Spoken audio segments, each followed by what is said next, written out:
Okay, so continuation from where we stopped from. So we could do a recap.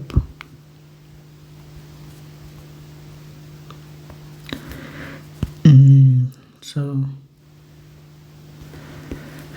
you find that last time we had talked about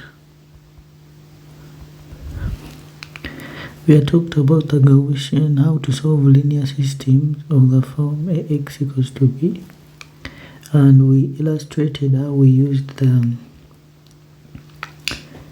illustrated how to use the LU decomposition, and we also did an example.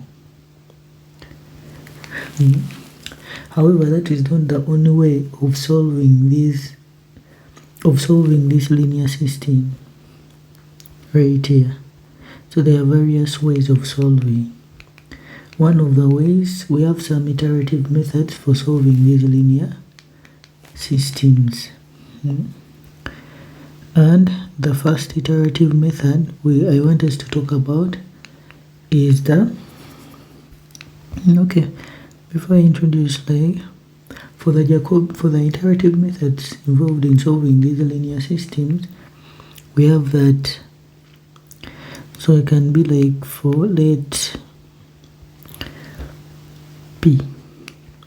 A be given by matrices P minus N.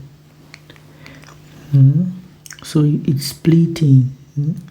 It's like here we are splitting A. So after splitting A, I can substitute it back here. So from Ax equals to b, we see that our A is P minus N into X equals to b. So therefore this is Px minus Nx. Don't forget X is a vector, so it really matters this right side multiplication that you're doing. Can put that there to remind you. So I see that my Px that is equal to Nx that plus B inverse. So we find that this is going to be equal to, so this is where the method arises, the iterative method. So you can write that as that. And this A, now this is like the previous N kx value plus the B. So my kx plus 1 equals to P inverse N of xk plus P inverse B. Something like that. So remember, this is our iterative method. So this is the iterative method for solving this linear system. For solving the linear system above that we have already talked about.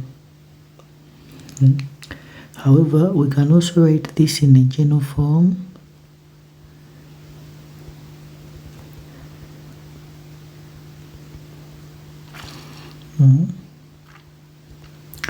The general iterative form, whereby I'm saying that my xk, this is the new value, is given by P no, can call this B, of xk of the previous value plus, let's say, F. So that implies that my B is equal to P inverse N and my F is equal to P inverse B. Something like that. So this is our new value and this is the old value. And B is defined in this way and F is defined in that way. Okay, now let us go. Now these iterative methods are divided into several of them, and the first case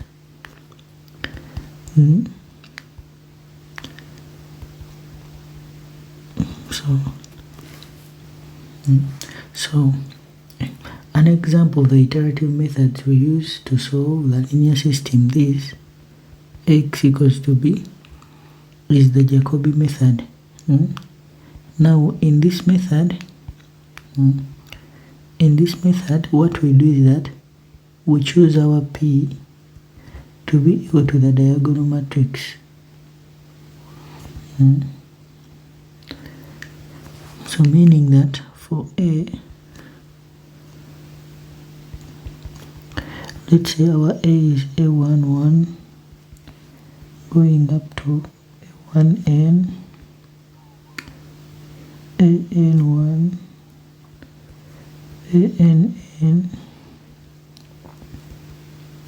If that is our matrix P, then I will choose my P to be equal to the diagonal matrix of that, and this is basically A11, and these move up to ANN. Then the rest are zeros. In that way, that is the diagonal matrix. So what do we see? We see that therefore from A, but we are saying that A is given by P minus N, so therefore this is going to be D minus N. So this one is the diagonal matrix and this one is the non-diagonal matrix. So we see that my N will be written in this form, where N is the non-diagonal matrix. Okay, so hence, therefore, now from our initial problem we had written, so this expression is modified, this one here. So meaning that this is now going to be,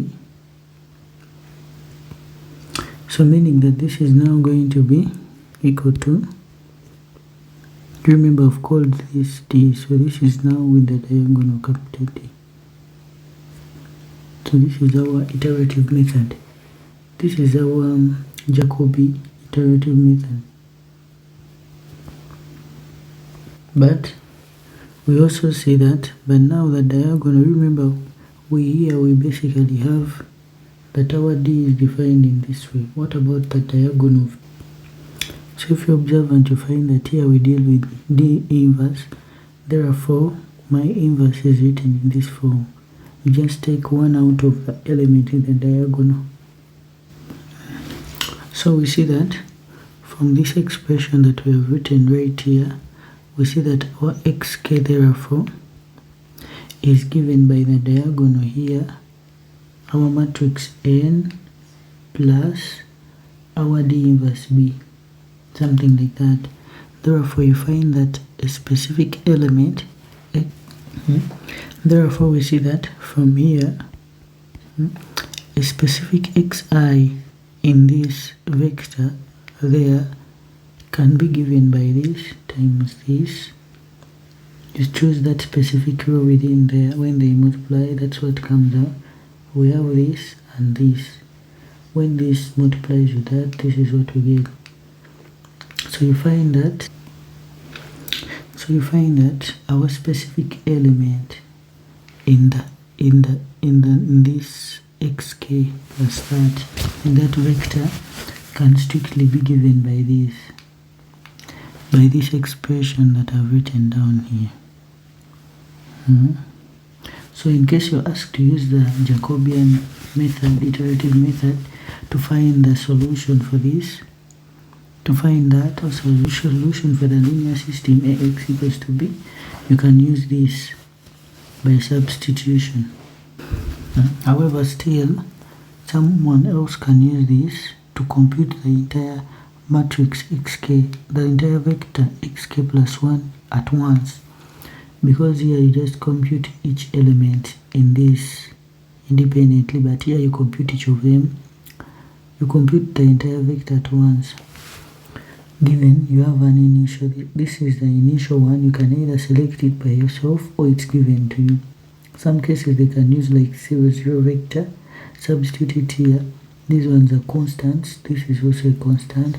So you substitute the approximation you have made, then you can get this. Then basing on this one, you can proceed in that way. Okay, so you find that still you will see that, but we know that our n,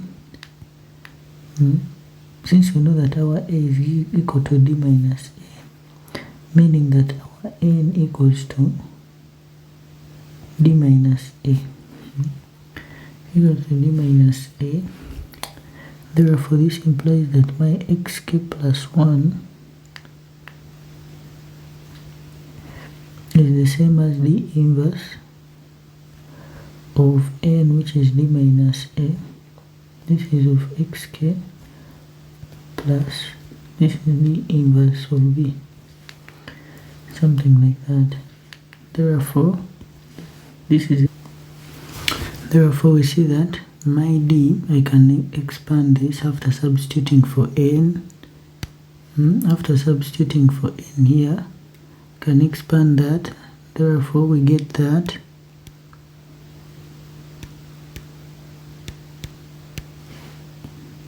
so we find that our b, we can therefore write our b that, but however we know that b is now I minus d inverse a, and f is as usual d inverse b.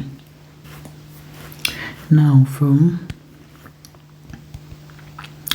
this we see that, no, not from this, so we see from this you find that I need an initial value, then I take, which I use to get this, these ones are constants. Basing on the linear system given to you, you can get this and this, but you have to suggest an initial value for xk, an initial vector, which will give you this. Now basing on that value that you get, you use them to approximate the actual value x bar, let's say x bar, such that a x bar gives me b. If I check this as the fixed value or like the actual value, it's the one I want to get, and it will be given to me by an xk. So how do I tell that I have reached that x bar? So we have like x naught, and from x naught we can compute x1, which will be b x of x naught plus f. That's what I imply. Then I can compute x2, which is going to be b of x1 plus f. So when do you know when to stop? I can compute this several times, but when do I know when to stop? So I get to know when to stop using the residual or the error. So I get to know when to stop using the residual or the error. So how does this work? When you solve for every x,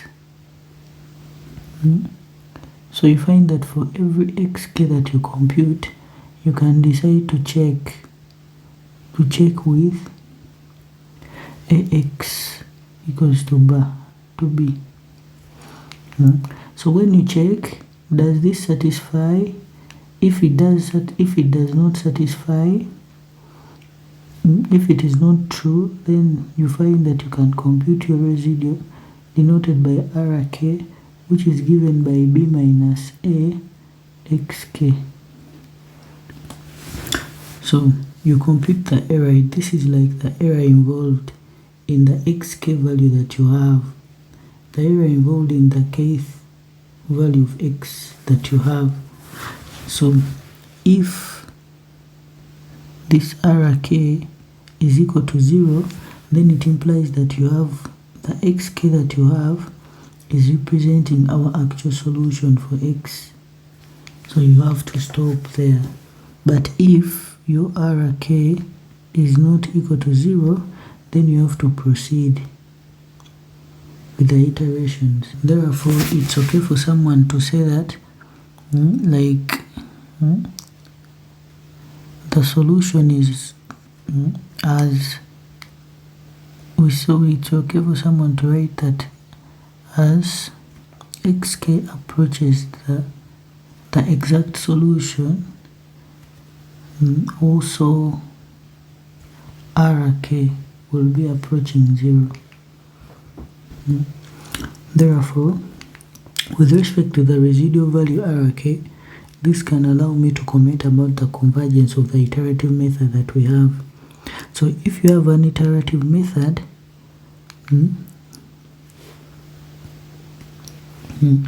so you find that it's okay for someone to conclude that the iterative method is said to converge, or it's said to be convergent if the limit, if this, or if the residual value also tends to 0 as k tends to infinity.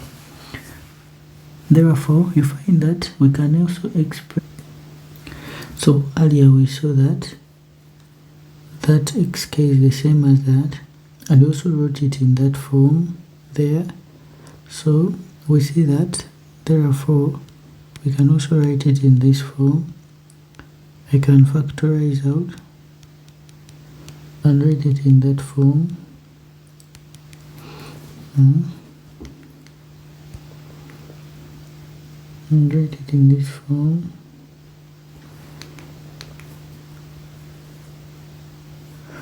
And also factorize out, keeping out, however, you have to be conscious about this. So I think this should be the same. So P inverse, so this is P inverse, but this here is the same as Rk plus P inverse.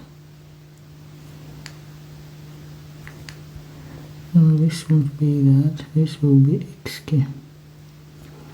So now this is plus xk. Something like that. So we have expressed our general iterative form in terms of the residual expression. So we have some iterative methods that are convergent and some iterative methods that are not really converging based on the expression of the linear system that has been given to you. So if we are given a linear system, so if we are given, for example, here we have an example. So we are given our linear system Ax equals to b. However, our A is equal to 2 pi 2i. So we can check in this way. So you find that my xk, so you find that my A, if it's to be split, it's going to be, let's say, I minus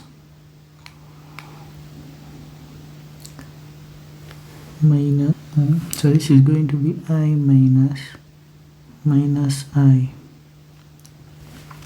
So our P equals to I and my N equals to negative I. So what do I observe? I observe that therefore my xk plus 1 is going to be modified. P inverse is the same as I. My N is negative I, so this is just negative that. Then this is multiplying by xk plus my P inverse, which is just I. So B, so therefore my xk plus 1 equals to negative xk plus B. Something like that. So we can check for this.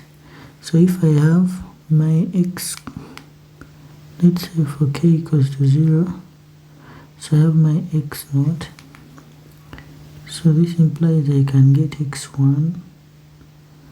So my x1 is equal to negative x naught plus b. So if I select my x naught to be equal to 0, so you find that my x1 is equal to b. So what about our x2? My x2 will be equal to negative x1 plus b. So this is equal to negative b plus b, which is equal to 0.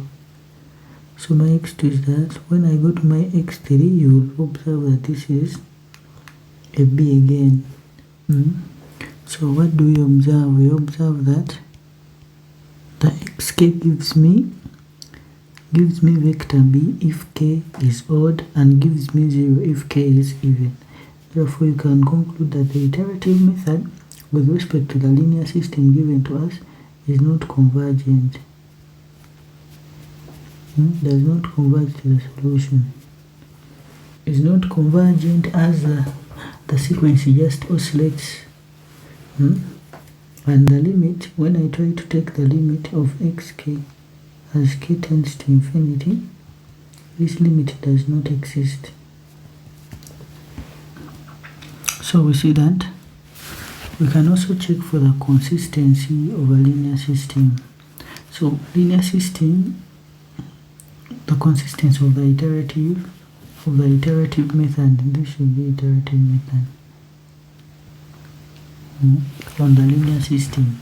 So the iterative method that is said to be consistent if it solves the linear system. And how do we check that a system is consistent, the iterative? So we find that we can check if the iterative method is consistent.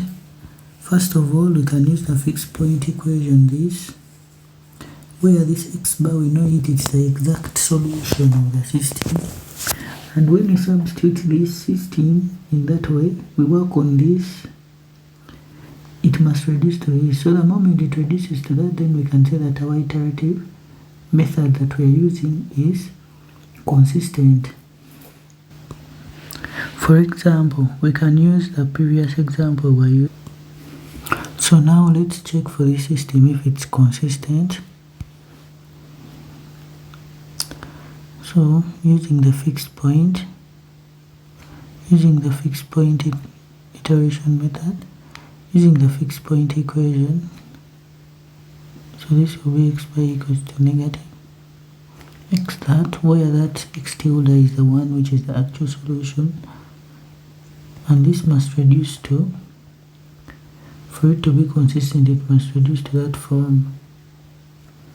So here I can write like 2i x bar equals to b. So we saw that this is therefore x is equals to b. So I can conclude that the iterative method this is consistent.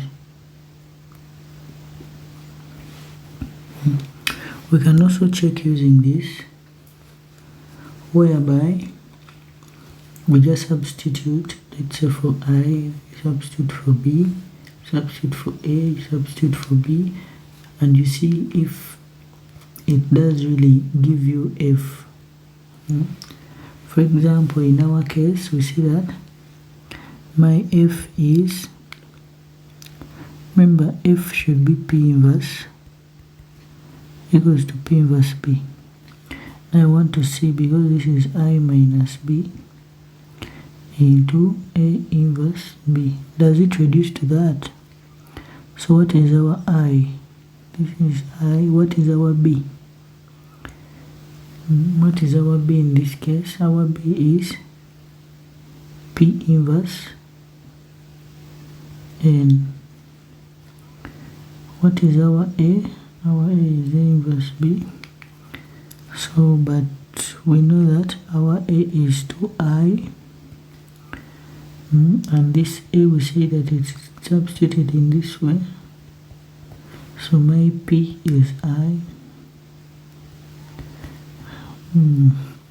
my p inverse p is I, therefore even p inverse is I. What is our a inverse? My inverse will be a half I.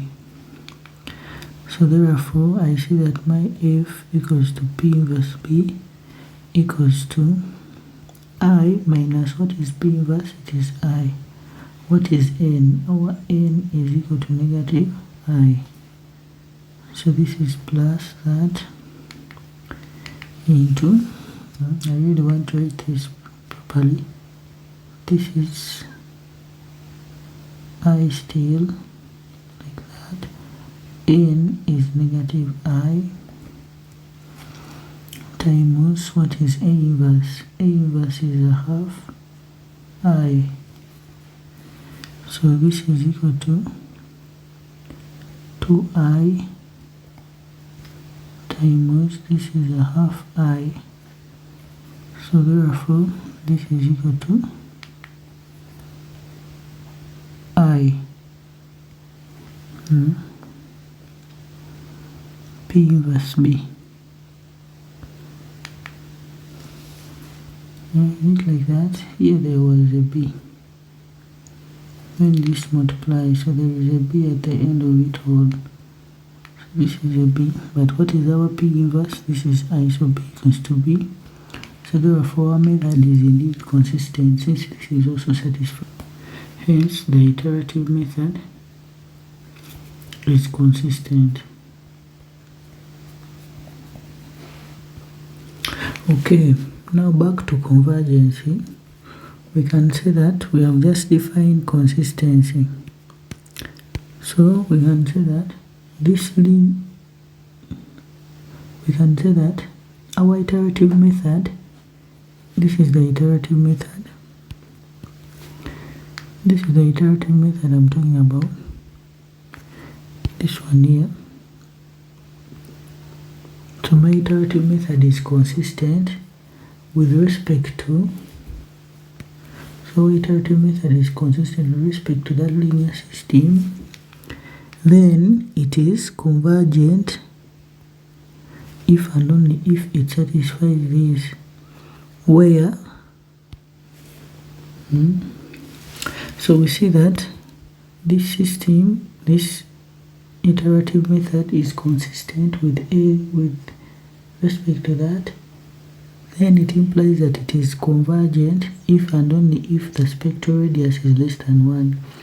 The spectral radius, what I mean, it is the maximum of all eigenvalues lambda of B, where these are the eigenvalues of B.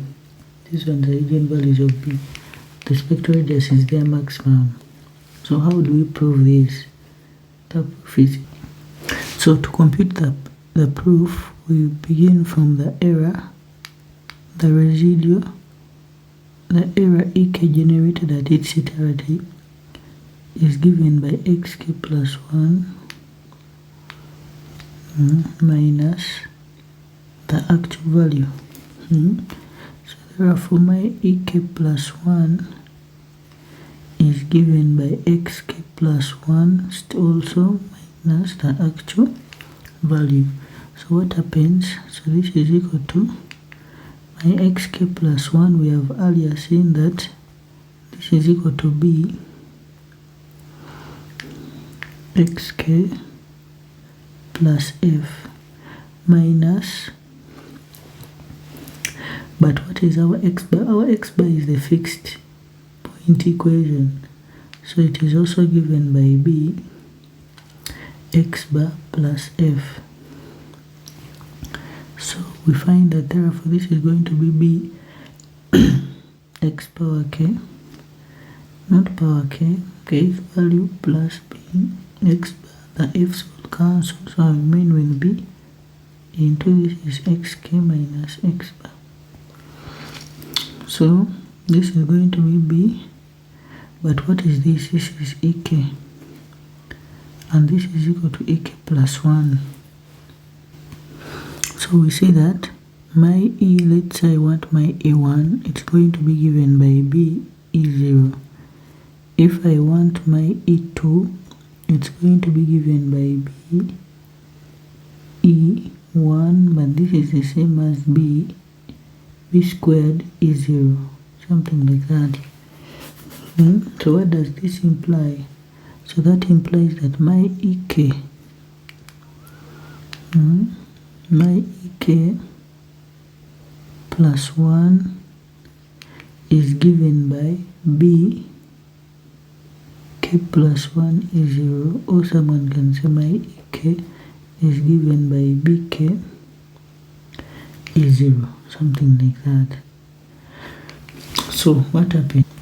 But we are claiming that the iterative method is convergent. Since the iterative method is convergent, so what did we say? We say that if the iterative method, it means that the limit over xk as k tends to infinity is equal to the original.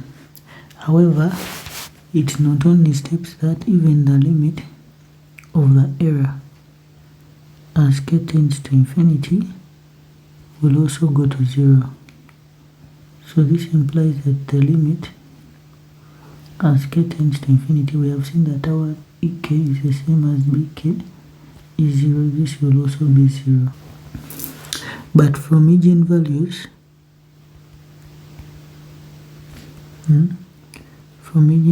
we see that, we see that from eigenvectors, if I have my eigenvector, if I have my matrix B and its eigenvalue is that, my matrix B squared has eigenvalue lambda squared, my matrix BK has that. So this is from eigenvectors. So we see that, and also from eigenvectors we see that if I have B and I have an eigenvector, let's say E0 because that's a vector, and this will give us lambda E0. So meaning if I have B, E, K, if I have BK, this will give me lambda K E0. Something like that. Therefore, meaning I can write that my limit of bk is 0 as k tends to infinity is the same as the limit of lambda k e 0 as k tends to infinity. And the only way, but this is equal to 0, and the only way this lambda can be, the only way lambda k can tend to 0 as k tends to infinity is if, so this statement is if lambda is less than, if the eigenvalue is less than 1. So this implies that I can write that therefore the spectral radius of all the eigenvalues of B must be less than 1.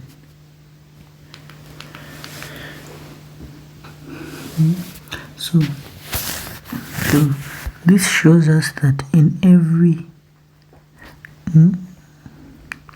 this shows us that B is very important in the iterative method and determines the convergence of the iterative method. And this completes the proof. So we shall stop here for today. Next time we shall be talking about the Jacobi over relaxation, which is a case of the Jacobi iterative method of solving linear systems. Thank you. Have a good night. Please like and subscribe. Thank you.